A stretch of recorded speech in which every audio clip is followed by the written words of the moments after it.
The Pontiff at the Gates of Empire. The first vid of the Pope Leo to Turkiye. The Pontiff at the Gates of Empire. Pope Leo XIV. The invisible factions and the geometry of power.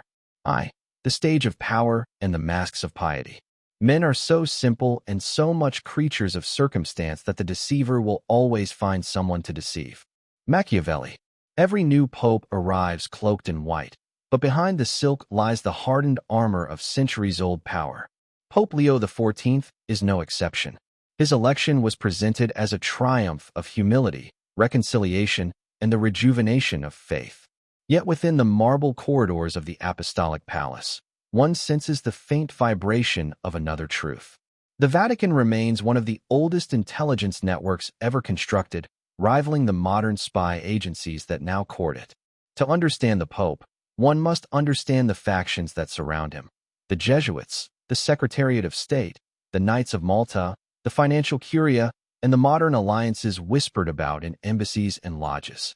There is no throne on earth untouched by the invisible hands of those who understand the mechanics of influence. 2. The Knights of Malta, the eternal military of God. It is not titles that honor men, but men that honor titles. Machiavelli. No institution better embodies the dual nature of earthly and spiritual power than the sovereign military order of Malta. A state without territory, a church without parishes, a military without an army, yet possessing diplomatic immunity, international recognition, and centuries of archives unavailable to any government. For centuries, they served as intermediaries between the Vatican and the shadow world of intelligence, diplomacy, and discreet financial transfers.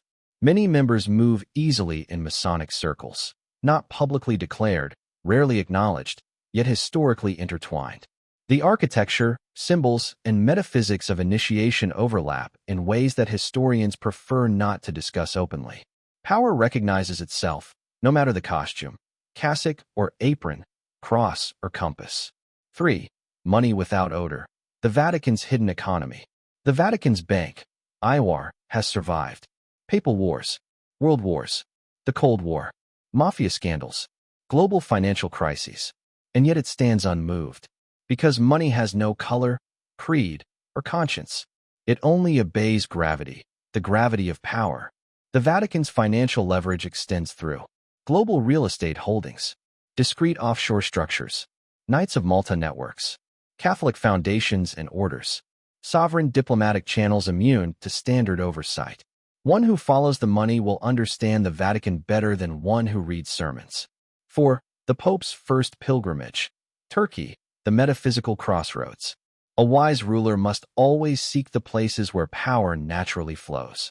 The Prince, reconstructed in spirit. Why Turkey? Why first?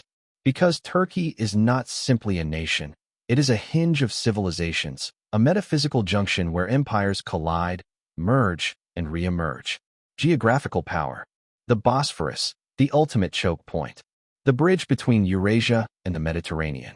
The corridor of energy, migration, and military positioning. Historical power. Rome, Byzantium, Ottomans, Republic. The only territory to host 3 consecutive imperial capitals. Esoteric power. Freemasonry's Ottoman lodges. The legacy of Salonika societies. The birthplace of crypto-political networks that quietly shaped modern Turkey. A pope does not make his first voyage lightly. He seeks the point where the spiritual map intersects with the strategic one. Turkey is that point. The echo in Lebanon, the lighthouse of the Levant. If Turkey is the hinge, Lebanon is the mirror. Beirut has long been a meeting point for Jesuits, Maronite clergy, European intelligence, Masonic lodges, exiled elites, Middle Eastern factions using the city as a silent intermediary. A papal visit there is never merely pastoral. It is a census of influence, a measurement of alliances, a calibration of the balance of power in the Levant. Lebanon remains the microcosm of the Middle East, fractured, symbolic, valuable, and eternally contested. 6. The Greater Israel Question, Herzl's shadow over the present. In the grand theater of geopolitics, no visit in the region can be divorced from the ongoing Zionist ambitions shaped since Theodor Herzl's earliest writings, including the controversial maps depicting a larger Israel extending into surrounding regions. After the events of October 7th, the acceleration of territorial, political, and military actions in the region revived old debates. Is the project informal or active? Is it symbolic or strategic? Is it ideological or opportunistic? A pope's visit, especially at this moment, inevitably intersects with these questions, whether he chooses to acknowledge it or not. In Machiavellian terms, a wise prince never enters a conflict without considering who benefits from the chaos. The Vatican observes. It calculates. It positions itself where influence will multiply in the years to come. 7. The geometry of hidden orders. The Vatican, the Knights of Malta, the intelligence agencies, and the Masonic networks form overlapping Venn diagrams of power, not competing realms. They intersect through education, diplomacy, financial instruments, humanitarian corridors, esoteric traditions, shared elite families, long-standing geopolitical interests. This does not imply a single conspiracy, but rather a polycentric pyramid where each layer knows only what it must and desires only what increases its reach. In the deepest layer, power seeks not the good, but the perpetual advantage. Machiavelli, Spirit. 8. The Pope is a player in the pyramid of power. A pope is not a sovereign in the conventional sense.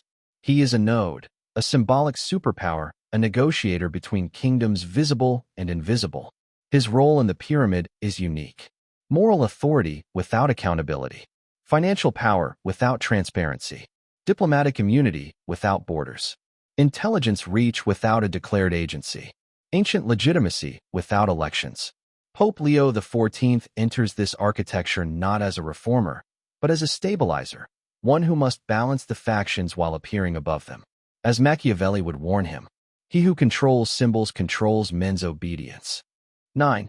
Conclusion. The Pilgrim of Power.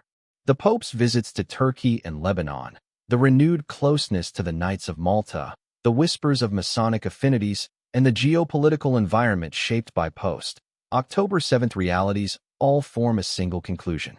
The papacy remains a strategic fulcrum in the global game, ancient, adaptable, and profoundly entangled in the secular architectures of power. And in the world of the prince, the question is never moral.